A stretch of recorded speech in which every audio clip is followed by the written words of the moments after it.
PayPal stock and Alibaba stock. Those are two stocks we're going to discuss in today's video. Are these stocks value traps? Are these traps for your money? Are these stocks that if you invest in them, you're going to likely not even perform as well as the S&P 500 over the next few years? Are they a waste of, let's just call it a capital in time? So that's what we're going to discuss in today's video. I think it's a really good subject, and especially with these two stocks because they are debated as potentially value traps. Not stocks that are going to go bankrupt, not stocks that are going to go to zero, not stocks that you're going to lose all your money, but just kind of being like waste of time type stocks. Okay, so I think this is a very important subject. Whether you care about Alibaba or care about PayPal, I think you should get a lot of value out of today's video.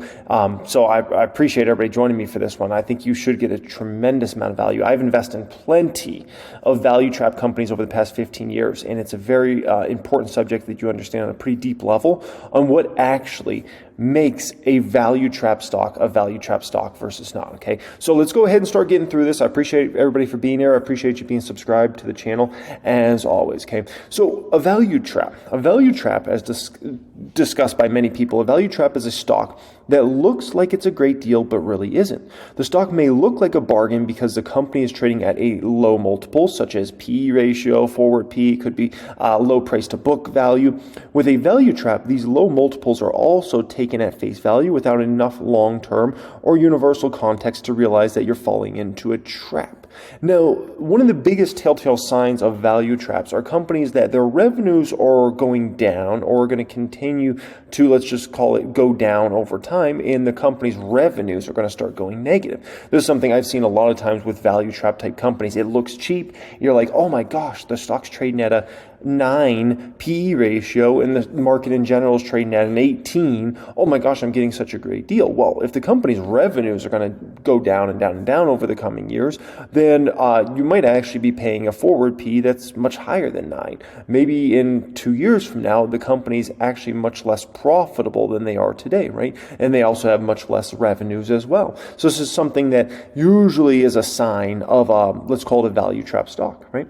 Now, if we look at the stock prices of PayPal and Alibaba versus S&P 500 over the last number of years, let's call it over the last 7-8 years, something like that, it's very clear they have been value traps for the past 8 years or so. Both of them have significantly underperformed the S&P 500. If we look a little deeper here, the S&P 500, and this dates back to about kind of 2014, 2015 time, S&P 500 is up 141%, PayPal's up only 50%, so less than half of the performance, way less than half of the performance of S&P 500. Meanwhile, Alibaba stocks actually lost 21%.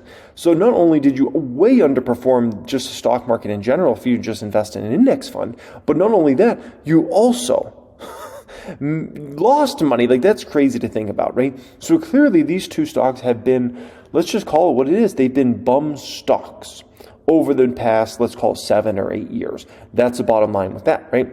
Now, are these stocks dirt cheap? Okay, could we even consider them potentially value traps? Because in order to be a potential value trap, you got to be at least dirt cheap. Well, if we look deeper here, we're going to find Alibaba is absolutely at dirt cheap levels. This company's trading at a forward P of 8. Based upon next year's numbers, a 7. Yes, that is dirt cheap on dirt cheap. I mean, most stocks in the market are trading at, forward Ps, I would say, probably in the range of 15 to 20 right now. Stronger growth companies obviously are trading way over a forward P of 20. So a stock like this is less than half of where the market's trading at. So that's dirt cheap, okay? Is PayPal trading dirt cheap? Absolutely. It's trading at about 12 times this year's expected numbers, right? They got one last quarter report here. And based upon next year's numbers, it's in the 10 to 11 range. That's dirt cheap. It's far, far, far cheaper than where the market in general is trading at. So at least we know these stocks are trading very cheap, so we can at least consider them potential value traps now at this point in time, right? Now, revenue. Remember I told you before, a telltale sign of getting into a potential value trap is a company that revenues are going to start going down. They're going to start literally declining for the business. And I'm not talking about the rate of growth. I'm talking about literally going negative.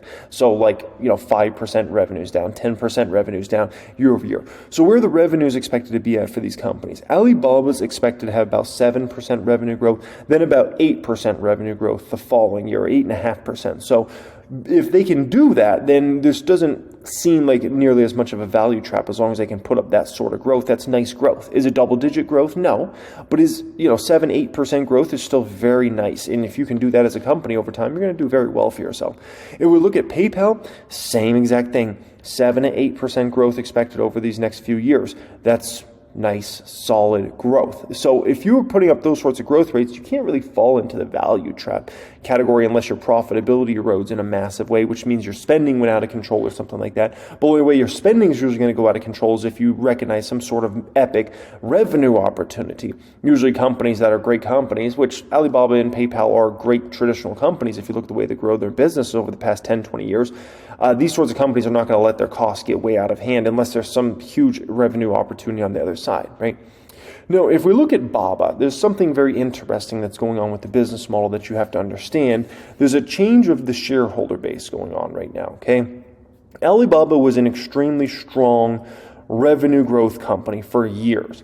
If we look here, from 2014 to 2015, they grew their revenue 30%. The following year, 43% revenue growth. The following year, 58% revenue growth. Following year, 51%, then 36%, 34%, and then 37% revenue growth in 2021, right? So it's clear as day Alibaba was an extremely strong growth company, right?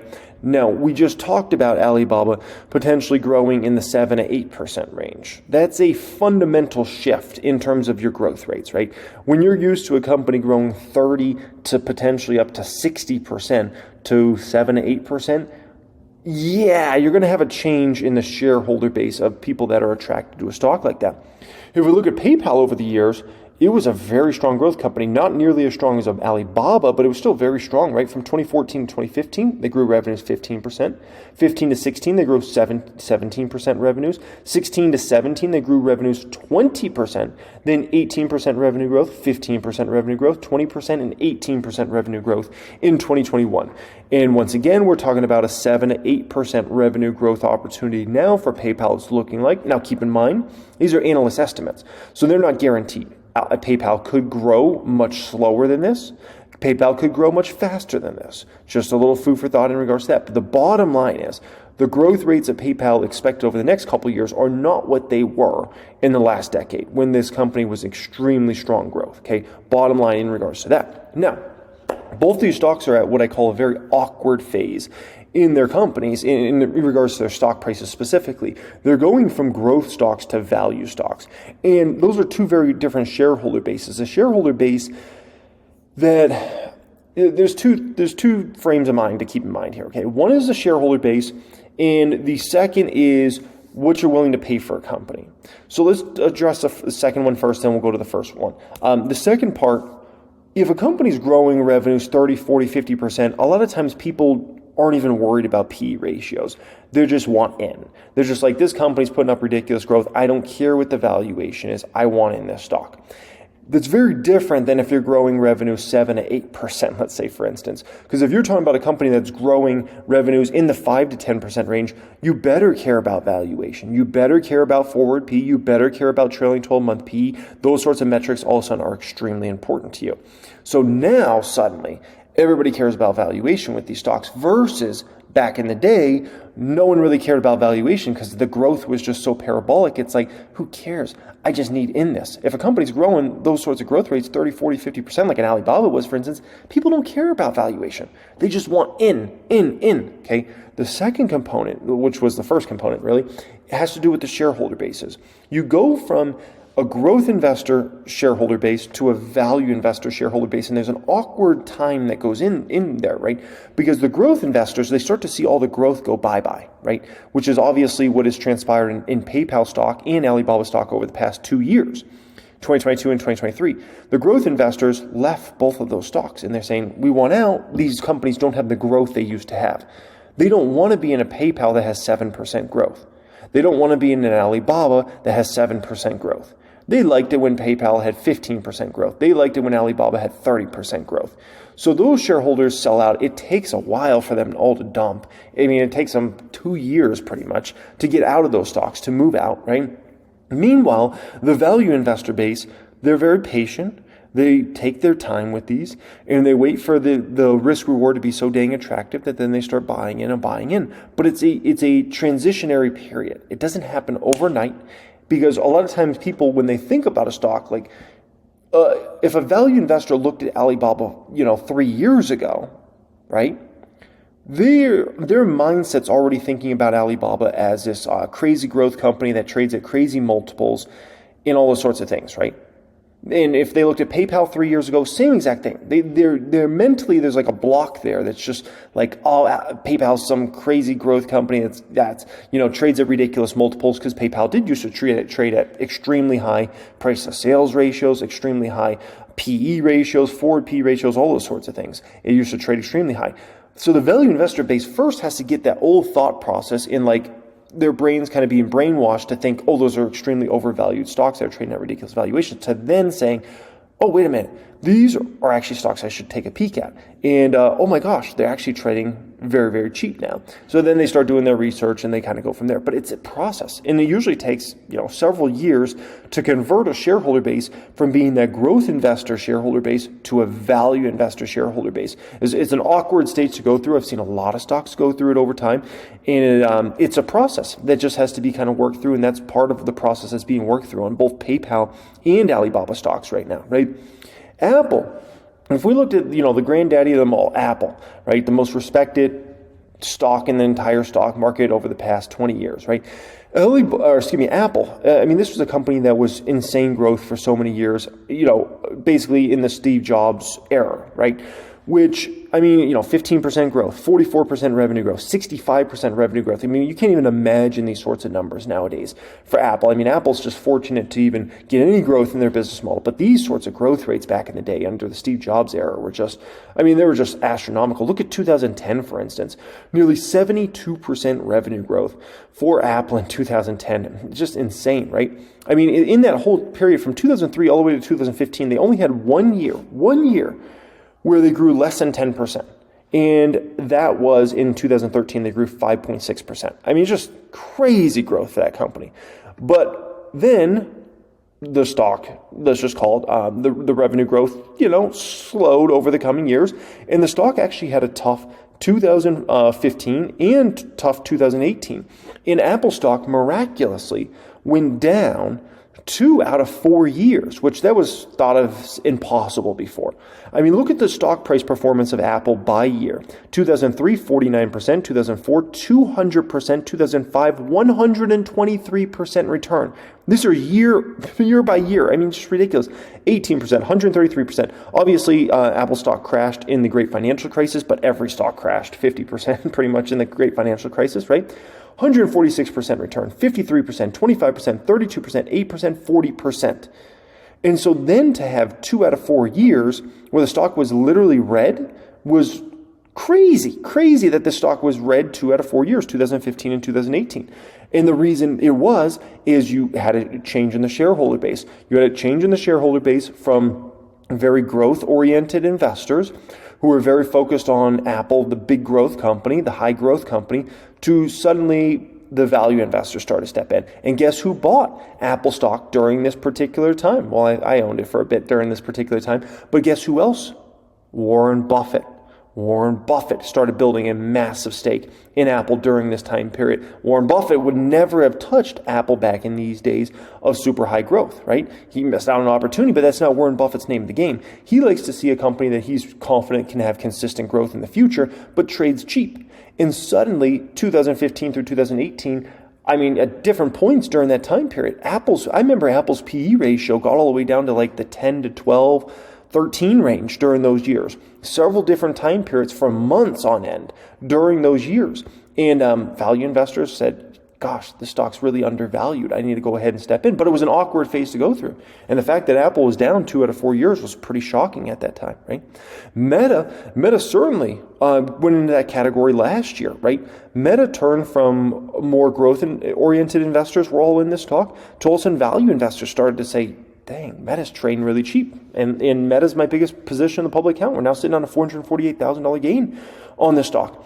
And, somebody like myself, I look at the growth side, but I also like a good value. And Meta was trading at PE ratios of like 8 to 10 to 12 during 2022 at different periods. 8 to 12 for Meta. I'm just looking at that and I'm like, this is still a growth company. Is it the growth company it once was? No. But is it still a growth company? Yes. And so it was never a value trap to me. It was just an extraordinary opportunity, right? So you have two sorts of, let's call it investors in what they look at. You have the folks that look at top line and they really care about revenue growth, how many customers they're attracting to the business, market positioning, those sorts of things. And then you got the folks that really care about the bottom line. They say, I want to know about the EPS. I want to know about the net income, right? I want to know how we're going to keep cost in line with this business. And I personally think you need to value both these things. I think if you are just looking at one or the other, you're making a big mistake. But I have to admit, like a lot of investors either fall into the top line category or the bottom line category. They're both so dang important. For instance, who's the king of 2023 for the stock market? It was Nvidia, right? And so what was it that made Nvidia stock the king of the stock market in 2023 over everybody else, right? Was it the hype? Was it the AI hype and excitement of everybody talking about AI? Is that what made them the king in 2023? The answer to that is absolutely not. If you believe that, then you've likely been brainwashed by bears that are going to say, oh, the only reason that stock went up is just because, there's just a lot of hype in the market and for AI products. No, that's baloney. Look at the fundamentals of the business. They've massively changed for Nvidia. The hype and the excitement has nothing to do with it. It's all about how the business is doing. If you look at Nvidia, their revenue started to explode. The top line came along, right? All of a sudden, next thing you know, the company's reporting revenues up 100% year over year, 200% year over year. Who else is putting up those sorts of growth rates? That's insane in this market, right? I mean, a lot of companies have been struggling to even grow their business at all. And meanwhile, you got Nvidia saying, we're growing 100 to 200% right now. But it wasn't just the top line. It was the bottom line that followed. Look at this. From Q3 2022, right, which was their fiscal year 2023, but really 2022, 58 cents EPS, they went to $4. What is that, a 7x, 8x in their earnings per share? So their bottom line came up exponentially for the company. That's why Nvidia was the king of 2023, okay? So this is important to understand these different dynamics to understand if you're getting into a value trap or not. Now, next thing you got to understand about, if these stocks are value traps or not, you got to think about black swan events. What could happen in these stocks that, there's always a million things, but it's like, how realistic are those things? For PayPal, there's not a lot of black swan events out there for PayPal specifically, but for Alibaba, there is one, and it is this gentleman, T-Man, okay? T-Man won in Iowa, which surprised some people, and I'm like, what? How do you not know T-Man was going to win Iowa? Anyway, that's a whole crazy situation. But there's a belief that if T-Man gets back in office, it's going to hurt Chinese stocks immensely, and that he's going to be extremely aggressive on China like he was in the first term. Now, my belief is and this is a big if as well, if T-Man gets back in office, I think his approach is going to be very different this go around than the first term. Everybody's thinking it's going to be exactly the same, and I'm like, I don't think so at all. I think he's actually going to be very gentle, extremely gentle in his second term, and especially to big countries like China. I do not think it's going to be the same go-round like that happened before. And I always saw this as something that was going to potentially happen. I always believed he thought he was going to have a second term in office. And obviously Rona, screwed all that up for him, right? But I believe he was always setting up to have a second term. And I always believed that his first term, he was going to come across as the mean teacher. Like, you guys ever, I'm sure in school you had this. You're the mean teacher that at the very beginning of the year, they really came across as super strict and just nasty and whatnot, right? But then as the year went along, they got a little cooler and cooler and cooler. And by the end of the year, like, the teacher had your respect, but they also had, you liked them by the end. Whereas at the beginning, you really didn't like them. You just were kind of forced to respect them. And I think that's what T-Man was kind of lining up to do. And I think that's what he was trying to do in his first term, was just be kind of nasty to other countries and just be, kind of pretty nasty in general. And then I believe in his second term, he was going to take more of a gentle approach and start being a little more friendly. And so, that's what I think he's going to do if he even gets in for a second term, right? Once again, I do not think he's going to be all, let's do all these crazy tariffs and, attacking China and all this stuff. Like, I just don't see that happening if he gets back in office. Then if B-Man gets back, gets another term, right? I don't see him being, super nasty against China. If anything, I think we're getting kind of closer again rather than spread apart. So my personal belief is, and these are the two options, and I know people might not like these two options. That's fine. It could be your opinion, but it's just these are the two realistic options that are likely going to be in office for 4 years once, everything's said and done at the end of this year. So that's kind of my belief. It's either T-Man's going to be a gentle approach, I think, or B-Man's, I don't think anything bad's going to happen there. So I think if anything, things are going to, let's just call it, become much more healthy in general. No, there's risk to the global economy, a recession, something like that, right? No doubt. It's a big risk. But to be fair about this, would Alibaba be hurt if there was a big recession? Sure, they're already being hurt. I mean, you can make an argument that there's a lot of people that believe China's actually in a big recession right now. Even if the data might not show it, there's a lot of people that are of that belief, right? PayPal's been, it's been a tougher environment for e-commerce, certainly the last couple of years. That should start to abate a bit. That should help PayPal. But no doubt, if the global economy was to enter a massive big recession, unemployment rates shot up or something like that, there's no doubt that would hurt companies like Alibaba, that would hurt companies like PayPal. But I think China's economy has already been in a bad place. Their youth unemployment's already been sky high. If anything, I think Chinese economy is much more likely to improve in 24 and beyond versus get worse. U.S. economy, that could be a different situation. And that even goes back to kind of the great financial crisis. When China seemed to be doing okay kind of during the great financial crisis and coming out of that, meanwhile, the United States seemed to really be struggling heavily. So I don't know, we could have an interesting dynamic there. But at the end of the day, global economy, if you're talking about any sort of big recessions or things like that, that can hurt all companies. That's just a risk you need to be willing to take. I mean, you could invest in Microsoft and Apple and any company that could hurt them. Microsoft or Meta, Google, right? Their advertising business would be hurt if there's some sort of massive recession. That could always be a problem for any stock you invest in, dude. Tesla, it doesn't matter, any of them, okay? So that's kind of my belief on that. It's like, if that ever happens, whenever that happens, it is what it is. That's kind of my belief on that, okay? So when I put Alibaba and when I put PayPal into the value trap category, I just wouldn't. I just don't see the telltale signs of a normal value trap that would make these a value trap. If these companies were going to have revenues that started going down, I might think very differently about that. But they just are not lining up like that, right? Now, a lot of people are saying, well, these stocks have been value traps, so that means they're going to be value traps in the future.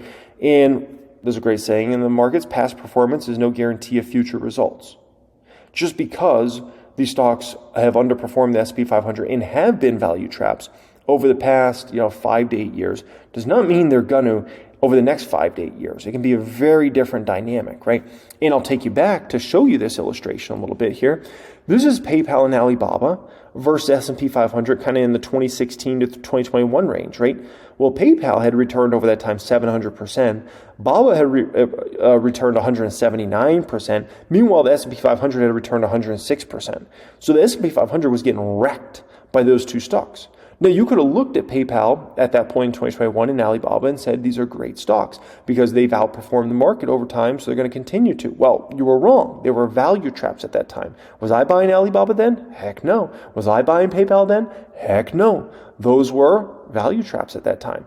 People didn't realize it, but it was. They were huge value traps at that time, right? So once again, this goes back to this whole belief of like, well, because they've done poor recently, like they're going to keep doing poor. It doesn't mean that at all, folks. Once again, just because they were doing great at this time, way outperformed the market, did you know what was coming over the next couple of years? There was a lot of pain ahead for those stocks, right?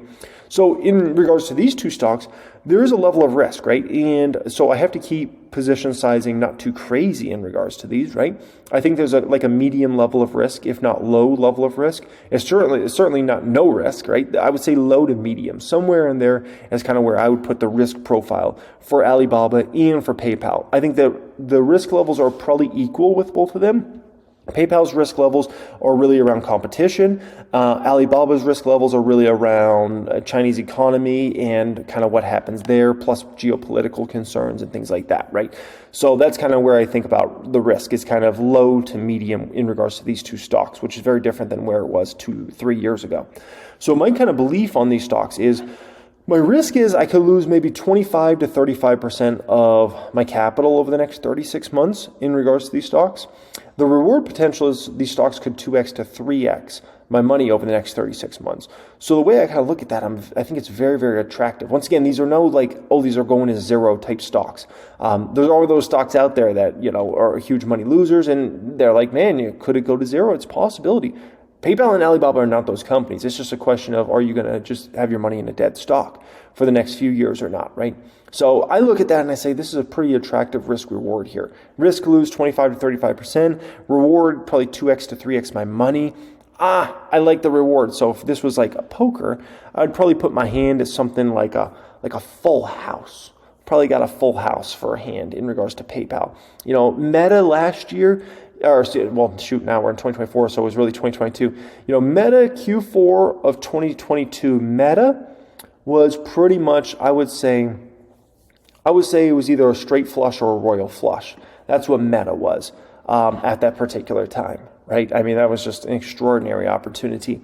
Elf on a Shelf, when I was investing in that, which is now a 2,000+% gain, that was probably less. I would say that was probably like a straight or a flush I had when I invested into Elf, because Elf came with a lot of risk that needed to be considered. There was a lot of hands that could beat Elf. They didn't beat Elf and they got through, but there was definitely some opportunity. So yeah, PayPal, Alibaba, I think I got a full house right here. We'll put it like that, okay? The valuation is extremely attractive. The revenue growth there should be there for the next few years. Not super exciting revenue growth, that's fine. When the stocks are trading this dirt cheap, there's a lot of valuation uptick over the next few years here. So that's kind of my thought process and belief in regards to these stocks. And so I hope you enjoyed this video. I hope you got a lot of value out of it, regardless if you care about PayPal or Alibaba. If you don't mind, smash that thumbs up button. Make sure you subscribe to the channel because this is an important subject that you got to understand on a pretty good level, okay? All right, guys, appreciate you joining me. If you're looking to apply to join my private group, get access to all my best courses, access to the 6- and 7-figure Discord chat, exclusive weekly videos, the moves I'm making on my nearly $2 million Fidelity account, all those sorts of things like that, then check out the pinned comment down there. You fill out an application. We can see if we can get you in there maybe later this week. All righty, much love and have a great day.